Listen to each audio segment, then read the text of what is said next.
So hello guys.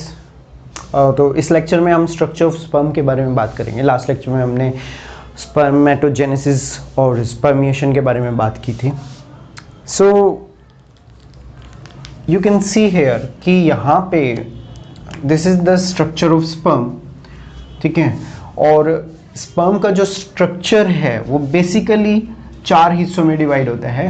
It is first is here, you can see this is head. Head में acrosome और nucleus है, इसके बारे में अभी बात करेंगे। Then you can see this small one, this region, this what, this is neck, okay. Then you can see from here to here, this is middle piece,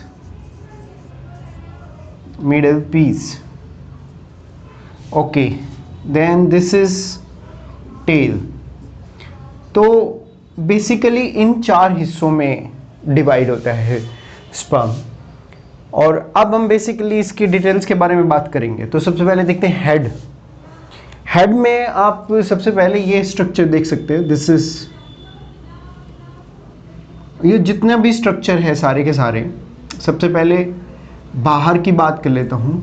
आपको पता है सारे के सारे जो सेल होते हैं, जितने भी लिविंग सेल्स हैं, उनके पास, सबके पास ही सबसे पहले बाहर क्या होती है? Plasma membrane. So this is the one membrane that is there, plasma membrane, okay. Then you can see यहाँ पे हेड रीजन में सबसे पहले एक स्ट्रक्चर आपको दिखाई देगा। This is acrosome. एक्रोजोम, अब एक्रोजोम हेड में सबसे पहले है ऊपर। और एक्रोजोम इज वेरी इंपॉर्टेंट। क्यों? सबसे पहले एक्रोजोम के बारे में अगर मैं बात करूं तो एक्रोजोम बना किसका होता है? ये एक्चुअल में गोल्गी बॉडीज बनाती हैं। गोल्गी बॉडीज क्या बनाती हैं? एक्रोजोम। अब इसके अलावा अगर इसके फंक्शन की बात करूं, एक्रोजोम क्यों इंपॉर्टेंट है?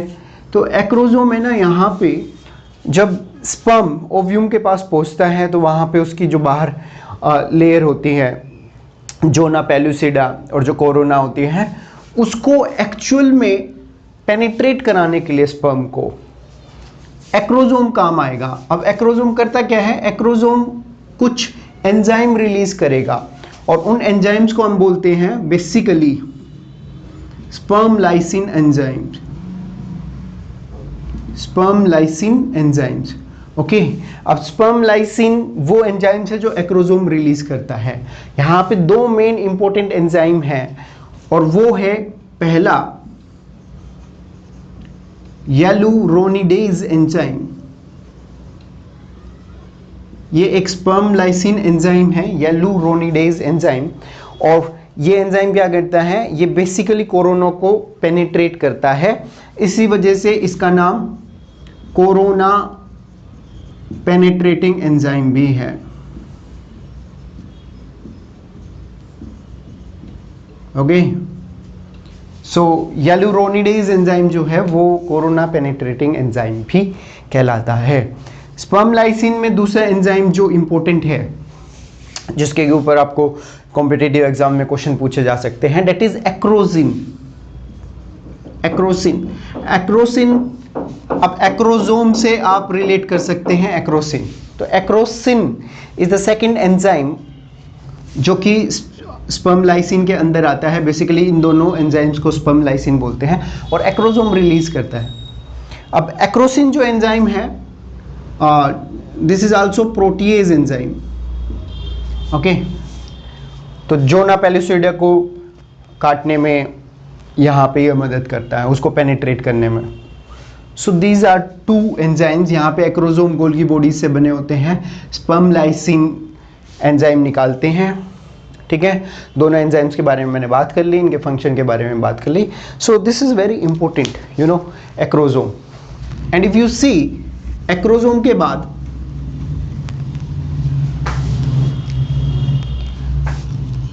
बाद आप नीचे यहाँ पे देख सकते हैं दिस स्ट्रक्चर। एंड ये स्ट्रक्चर क्या है? This is nucleus.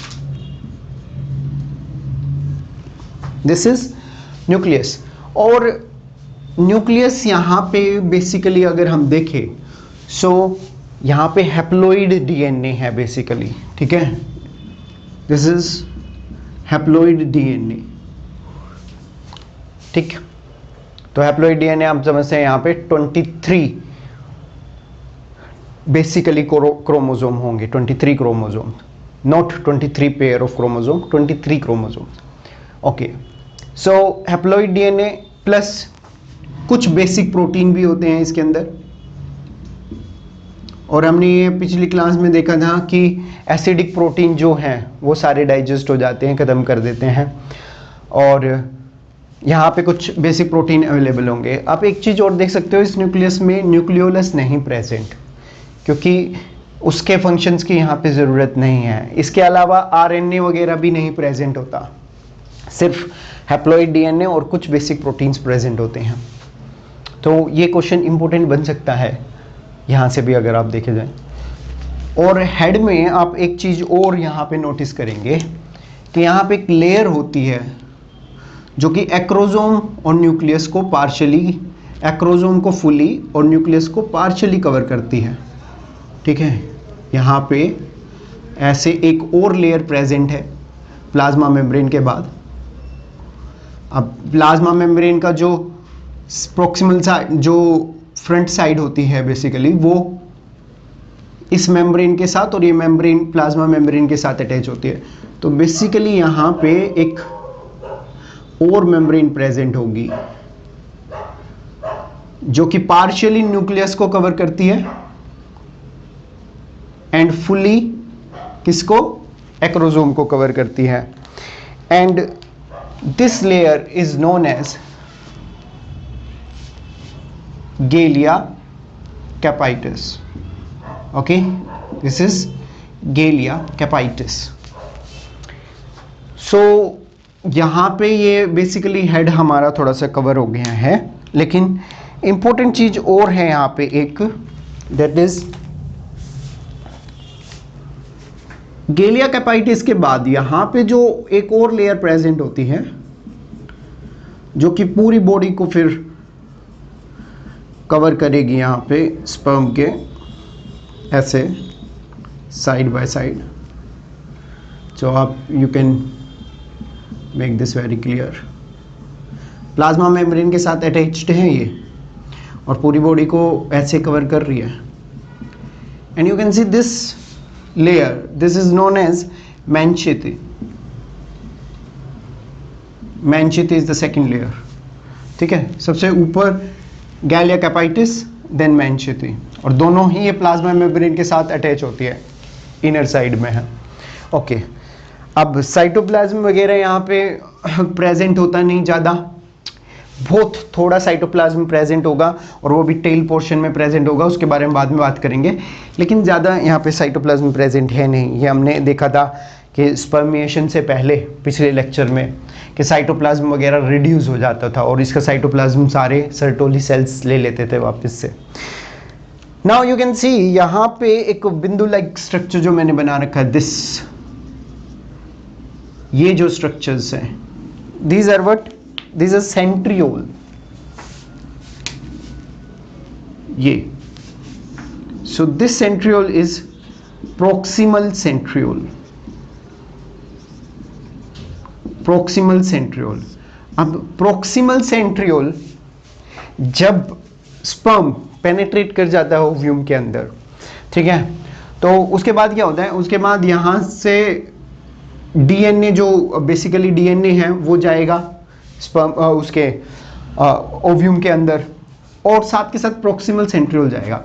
अब वहाँ पे प्रोक्सिमल सेंट्रियोल काम क्या करता है वो भी इंपॉर्टेंट है। तो वहाँ पे proximal centriole first zygotic division में हेल्प करता है, ठीक है। तो फर्स्ट जाइगोटिक डिवीजन जो होती है उसमें प्रोक्सिमल सेंट्रियोल काम करता है, that is very important thing. अब सेकंड यू कैन सी यहाँ पे जो दूसरा स्ट्रक्चर है, दिस इज डिस्टल सेंट्रियोल। ये क्या है, this is distal centriole. And you can see distal centriole से नीचे एक ट्यूब लाइक स्ट्रक्चर निकल रहा है. This tube like structure is known as axial filament. ये क्या है? This is axial filament. ठीक है. इसके अलावा अगर मैं देखूं तो ये एक्सियल फिलामेंट कंटिन्यू है टेल तक, कुछ पोर्शन इसका टेल में भी कंटिन्यू है, एंड देन ये आगे टेल है. ठीक है. इसके अलावा एक और सेंट्रियोल यहाँ पे प्रेजेंट है. This is this red colour में जो यहाँ पे रिंग लाइक स्ट्रक्चर दिखाई दे रहा है. This is what? This is ring centriole. This ring centriole is also known as, क्योंकि रिंग है और रिंग को हम एनएलएस भी कहते हैं, so this is also known as NLS. ठीक है. इसके अलावा इसको जेनसन्स रिंग भी कहा जाता है, जेनसन्स रिंग. ओके. सो अब एक इंपॉर्टेंट चीज, यहां पे मिडिल पीस के अंदर you can see this sheet like structure जो कि स्पाइरल है. ठीक है. अब एक्चुअल में होता क्या है कि काफी सारे, अब जैसे ही स्पर्म का इजैकुलेशन वेजाइना में होगा तो ये प्रोपेल करेंगे किसके थ्रू? टेल के थ्रू. ठीक है. टेल के थ्रू स्विम करेंगे. अब टेल को प्रोपेल कराने के लिए काफी ज्यादा एनर्जी की रिक्वायरमेंट है, और वो सारी एनर्जी कहां से आती है? यहां से.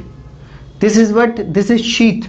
एक पावर प्रोडक्शन शीथ है, और इसका नाम है basically mitochondrial sheath. Mitochondrial sheath. अब इस माइटोकॉन्ड्रियल शीथ में एक्चुअल में होता क्या है कि काफी सारे माइटोकॉन्ड्रिया क्लोजली कंपैक्टली पैक्ड हो जाते हैं. ठीक है. एंड ये एक शीथ का स्पाइरल लाइक स्ट्रक्चर ले लेते हैं, स्पाइरली अरेंज होते हैं. यहां पे मैंने सिर्फ एक ही बनाया है, एक और आप दूसरी साइड से स्पाइरल कर सकते हैं इसमें. अब द मेन इंपॉर्टेंट थिंग यहां पे क्या है कि ह्यूमंस में माइटोकॉन्ड्रियल शीथ हमने बोल दिया, ऐसे ही और जो इंसेक्ट्स हैं, ऑर्गेनिजम्स हैं, वहां पे भी उनके स्पर्म में भी माइटोकॉन्ड्रियल शीथ प्रेजेंट होती है. ठीक है. And specially if you talk about Drosophila melanogaster. Drosophila melanogaster ये क्या है? Drosophila melanogaster is the scientific name of fruit fly. तो डोर्सोफिला मेलेनगास्टर में इसी माइटोकॉन्ड्रियल शीथ को हम क्या बोल देते हैं? नेबनकर्न.